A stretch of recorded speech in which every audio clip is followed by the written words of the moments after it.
Olá pessoal, tudo bem? No vídeo passado nós começamos a falar sobre macroeconomia e nós falamos sobre os agregados macroeconômicos, cujos três principais são PIB, emprego e inflação. Essa é a grande preocupação de todos os macroeconomistas, elevar o PIB, elevar o nível de emprego e manter a inflação estabilizada, ok? Bom, nesse vídeo de agora a gente vai começar a falar sobre PIB, que é o principal indicador, é o principal agregado macroeconômico que existe.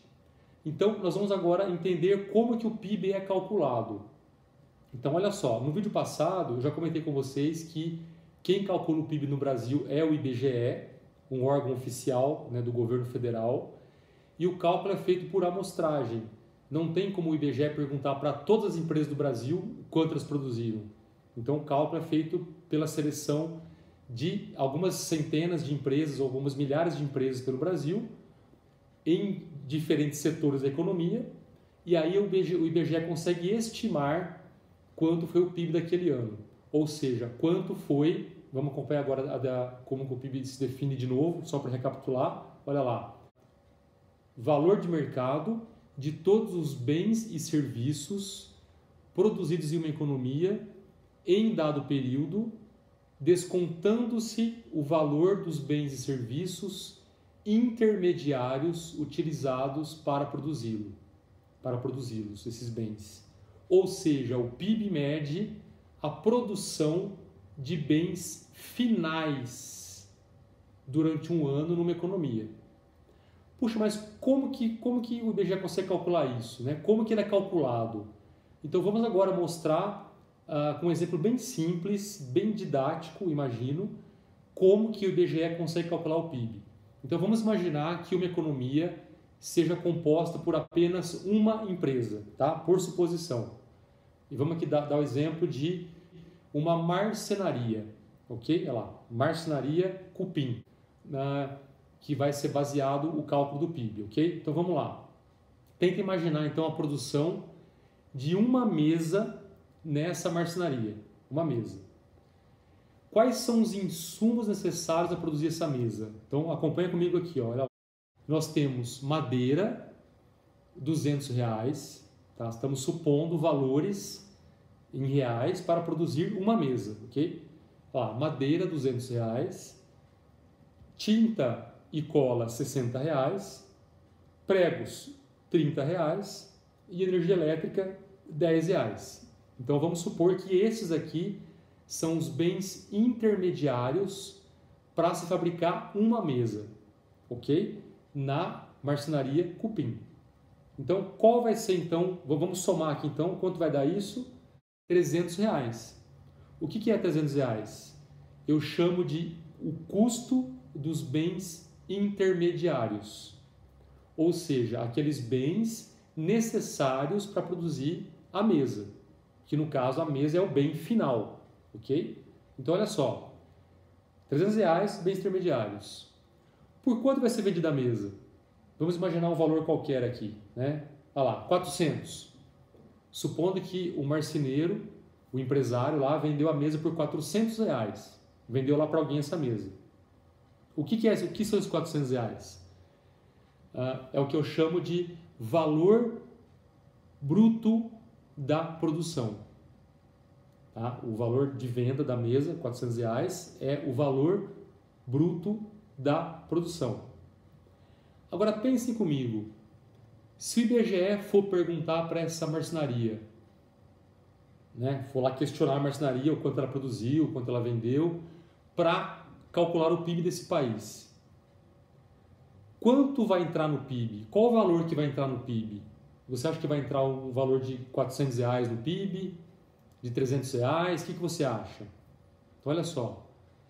O custo dos bens intermediários foi 300.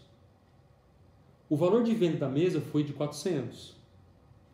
Ou seja, o valor que essa marcenaria agregou, o chamado valor agregado, foi de R$100. R$100 é o valor que essa empresa efetivamente gerou de riqueza. E é os R$ 100 que vai entrar no cálculo. Ah, por que não entra então? Por que não é R$ 400 que vai entrar no PIB? Porque a empresa, a marcenaria, não gerou R$ 400 de riqueza. Ela pegou R$ 300 que já estavam gerados de riqueza em outros setores da economia, né? Lá na madeireira, né? na fábrica de pregos, na fábrica de tinta, né? Outros setores da economia geraram aquela riqueza que são R$ 300. Outros setores. A marcenaria simplesmente pegou aqueles fatores, pegou aqueles insumos, aquelas matérias-primas e transformou num bem, né, que vale mais, que é a mesa, que vendeu por 400. Então, se fosse considerar os R$ 400 no cálculo do PIB, haveria dupla contagem, não é? Por quê? Porque a madeira que custou R$ 200 foi gerada lá na madeireira R$ 200 e seria colocada de novo aqui na conta, aqui na marcenaria? Não é possível isso. Porque você contaria mais de uma vez a mesma riqueza sendo criada. Então, como que o IBGE faz? O IBGE estima o preço dos produtos e serviços e ele desconta os bens intermediários usados para fabricá-lo. O que chega? Chega no valor agregado, que no caso aqui é os R$ 100. Né? Então, o que são esses R$ 100? Vamos agora continuar aqui a discussão. O que são esses R$ 100? Os R$ 100 são o chamado valor agregado. Olha lá. Que eu também chamo de produto bruto. Então, olha só o conceito. Produto bruto. Que depois desse produto bruto vai gerar outros dois conceitos, que eu vou falar daqui a pouco. Né? Que é o produto interno bruto e é o produto nacional bruto. Tá? Daqui a pouco eu volto a falar sobre eles. Ok? Mas olha só, pensa comigo. O marceneiro lá produziu lá a mesa, vendeu por 400, agregou o valor, no caso de R$ 100, que é o produto bruto, ok? Da economia. Agora, o que é também esse R$ 100? O que é também esse produto bruto? O que esses R$ 100 é para a marcenaria? Não é uma renda que foi obtida lá?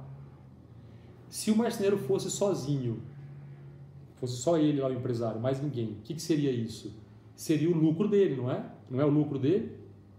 Agora, se ele tivesse um funcionário lá trabalhando para ele, parte desse lucro, parte dessa renda, teria que ser paga em salários para o funcionário.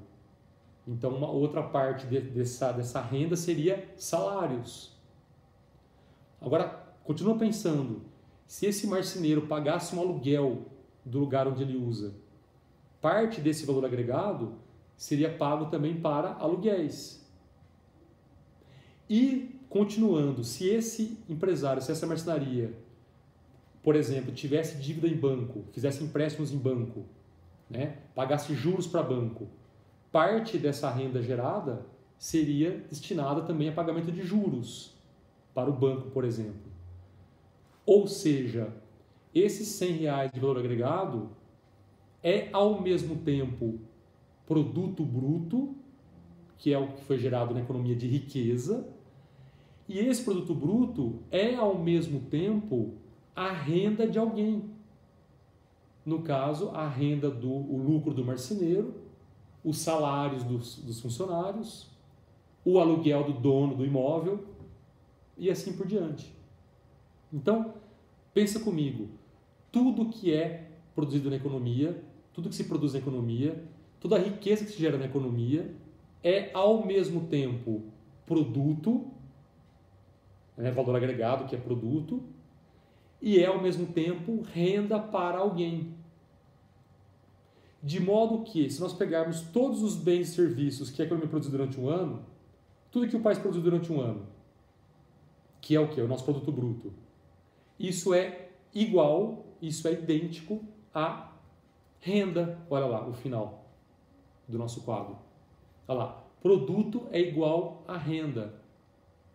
Tá? Então, essa é uma identidade fundamental em macroeconomia. Porque se nós estamos produzindo mais, estamos ao mesmo tempo aumentando a renda. O que é a renda? A renda se divide em lucros, salários, aluguéis e juros. Né? Então por isso que é importante o PIB crescer. Porque se o PIB cresce, é sinal que está se produzindo mais bens e serviços, ou seja, está se agregando mais valor nos produtos e serviços do país. E essa agregação maior de valor é, ao mesmo tempo, a renda da sociedade, que pode ser dividida, repito, em lucros, salários, etc. Tá? Pensa no caso aqui da marcenaria, né? No nosso exemplo bem simples aqui.